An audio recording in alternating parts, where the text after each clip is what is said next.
How to get wider shoulders without overhead press. Hi, I'm Dan Dos Santos. This is The Geek Physique. Welcome back to another video. And I want to actually make this video in response to our most popular short so far. It got some mixed comments, and most of the comments I actually expected, which was you should actually do overhead press and the other exercise I'm going to be talking about in this video. So what am I talking about? So let's get straight into it. If you want to get wider shoulders, okay, you want to focus predominantly on your side delt, because that is actually what's going to bring your shoulder out visibly. When you look at someone, developing the side delt literally makes you look wider. Not the front delt, maybe the rear delt a little bit if you turn to the side, but when you look at someone straight on, the thing that makes them wider is growing out from the sides, right? It's only logical. Now, in the short, I made it super short on purpose because this is the nature of the internet. The attention span's getting shorter and shorter by the day. And so I thought, you know what? I don't actually do overhead press at all. So I'm going to say, instead of doing overhead press, you should do lateral raises if you want wider shoulders. And like I said, I knew I was going to get all the comments that I did get, most of which were perfectly respectful, saying, you know, do both. I got a few hate comments. I noticed actually on YouTube is one of the platforms where I get the most hate, which is fine. It's the nature of the game. But I want to address, you know, the comments about doing both. So there is nothing wrong with OHP, with overhead press, as an exercise, okay? It's a great builder for the front delt, the triceps, the traps, okay?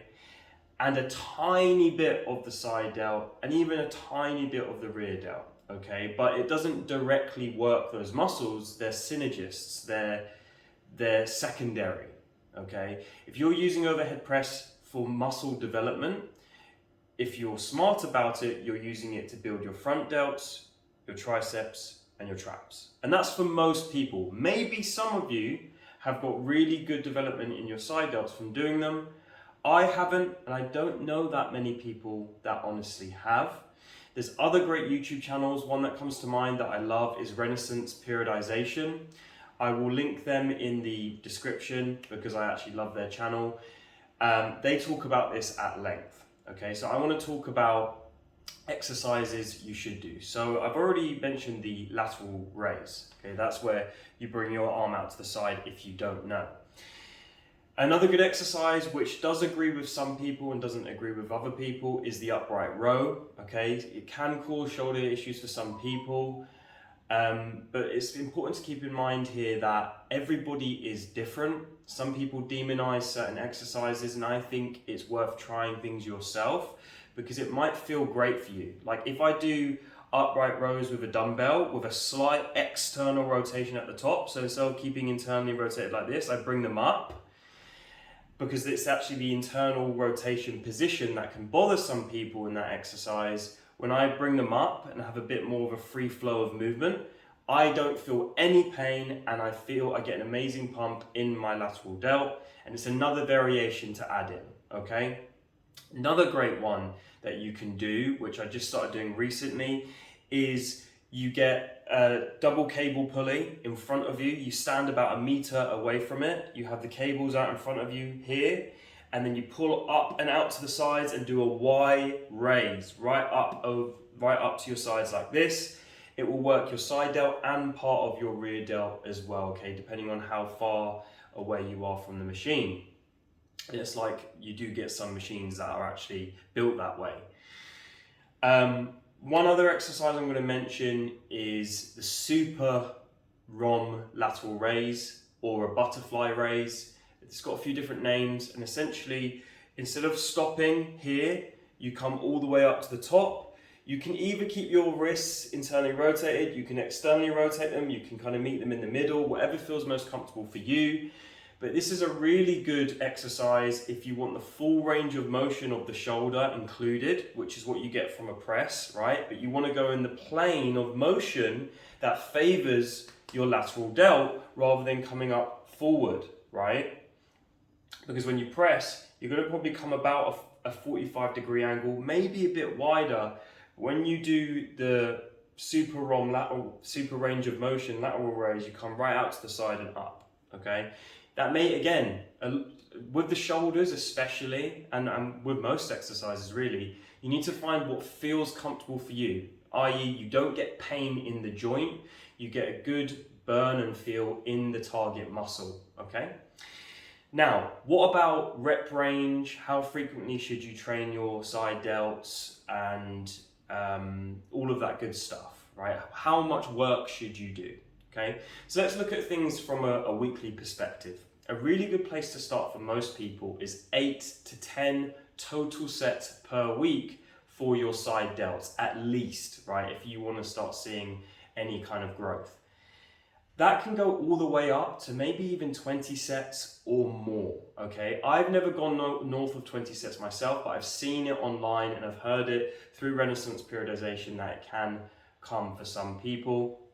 With the clients we work with, they are usually very restricted by time, and a lot of them want to build muscle in certain cases, but they don't have all the time in the world, so we just squeeze as many sets as we can out, as long as their body can handle it, but none of them have gone north of 20 in my experience that I've worked with.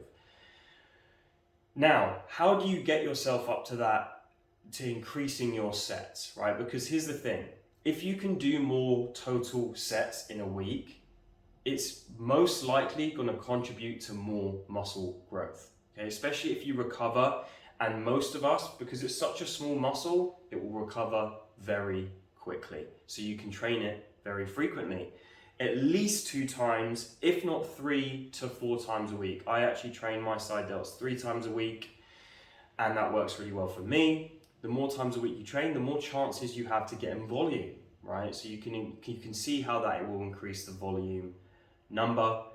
As I go through a block of training or a mesocycle of training, which is about 6 to 8 weeks for me personally, I will increase the sets as I go, if I feel recovered and if I feel like I can take more work to continue pushing myself,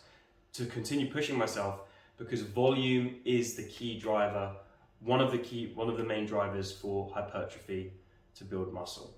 I would say you want to be going mostly in the 10 to 20 rep range, maybe even higher, 20 to 30 for some exercises for some people. And on your secondary sets, your third sets, your fourth sets in a given day, maybe it should go as low as 7, right? Like as the reps drop off. But even then, I would rather adjust the weight so that, drop the weight down on the same exercise so I can get in at least 10 reps. The reason being, honestly, the side delt is such a small muscle group that it doesn't require heavy weights to get a good stimulus. And actually, what I've found in my own experience is when you just try and go heavier, it just hurts. Like, even if the exercise feels good at a lighter weight, it just starts to hurt in the joint. You don't have as much control, and especially with the shoulders, you want to have control in all your exercises, but especially with the shoulders, you want to be careful. You don't want to be training through pain. Like I said earlier, you want to get a good burn in the target muscle. Okay, so that's how you can become wider. You can appear wider, make your shoulders wider, and you don't have to do any overhead press. If you have any questions about this, or you disagree completely and you want to give me some hate, comment below. Make sure you subscribe and make sure you like the video and stay tuned for more content. Thanks everyone.